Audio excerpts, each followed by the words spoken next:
This is Earnings Preview, a look at companies reporting during the week, along with companies which may have positive or negative earnings surprises.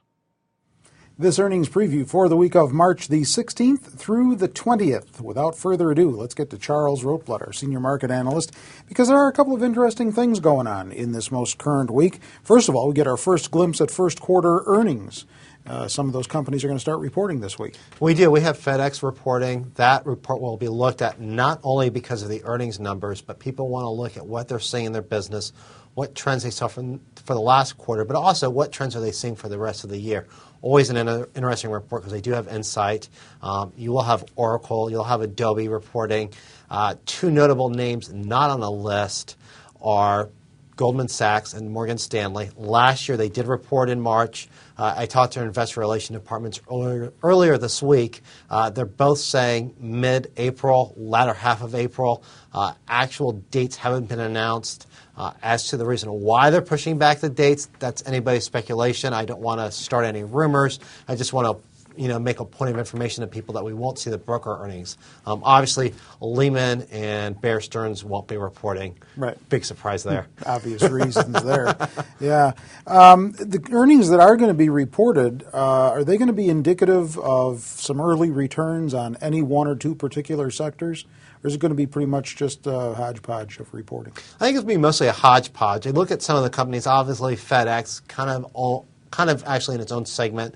You might be able to make some things about the rail sector, about the freight companies from it, but FedEx really, its main competitor is UPS. Nike, you look at very high into clothing apparel, but they've got a very big international business. Again, almost an island to itself. I think it's hard for the large companies to really draw trends out of what's going on.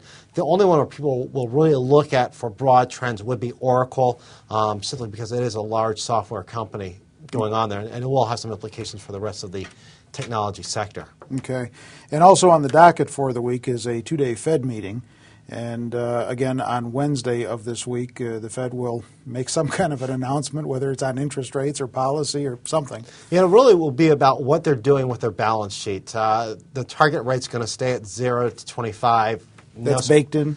Yeah, that's baked in. They're not going to change it right now. Okay. But the big question is, what are they doing in terms of expanding their debt, in terms of buying treasuries, in terms of buying agency debt, in terms of buying mortgage-backed securities?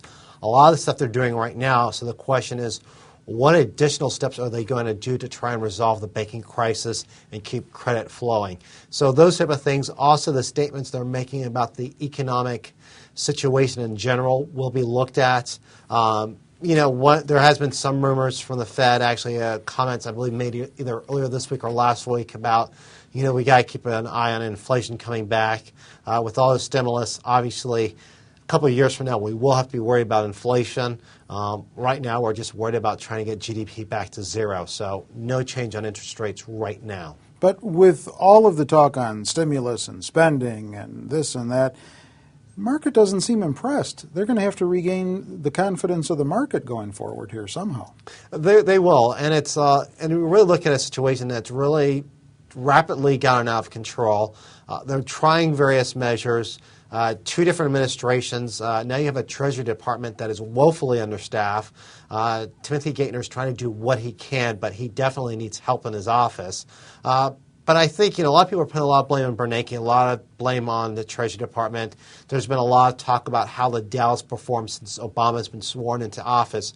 The reality is this is a mess that actually has been brewing and took several years to really brew. Mm-hmm. And so when you look at people now, why aren't you doing more? Well, there's a lot of controversy about what they're doing, whether the actions they're taking are too bold, whether they're not bold enough. So you have a lot of different factors all really kind of convoluting together, and it's not a matter of saying, poof, here's an $800 billion stimulus package and everything's going to be all right. Right. It's an evolving situation. Again, the banks don't know what's on their balance sheets, and although we've had a lot of comments out of the banks about how we're profitable in January and February, I think you got to kind of take that with a grain of salt because these bank CEOs really don't have a lot of credibility, and they're probably not factoring in all the problems on their balance sheets that still exist and are likely getting worse given the recent increase in foreclosures. Still a lot of wild cards out there, which you point up in your piece this week as well. I mean, bankruptcies being a big one. Absolutely. Bankruptcy is what's going to come out of the corporate sector in terms of news. And really, if you're traders, we're looking at the charts right now. The good news is the Dow actually had a nice rebound this week. We had 3 days in a row as we record this Friday afternoon. Markets are kind of going between up and down, so a little difficult right now to say whether or not it's going to be a fourth day. But we are seeing the Dow is no longer oversold. It's not overbought, which is good. It's not hitting against resistance. So there definitely is room on the charts for the markets to move higher. However, there's a lot of things that are not in the fundamental data, that are not on the calendar, that could affect market sentiment. And the one thing I'd like to caution the traders is the punch bowl is running dry. So enjoy the bear market rally while you can, and be sure to wear some green on Tuesday. And if you would like to take a gander at one stock that Charles thinks may report in positive surprise territory and one that may report in negative surprise territory, take a look at this week's earnings preview right there for your consumption now on Zacks.com. With Charles Roplet, I'm Terry Ruffalo.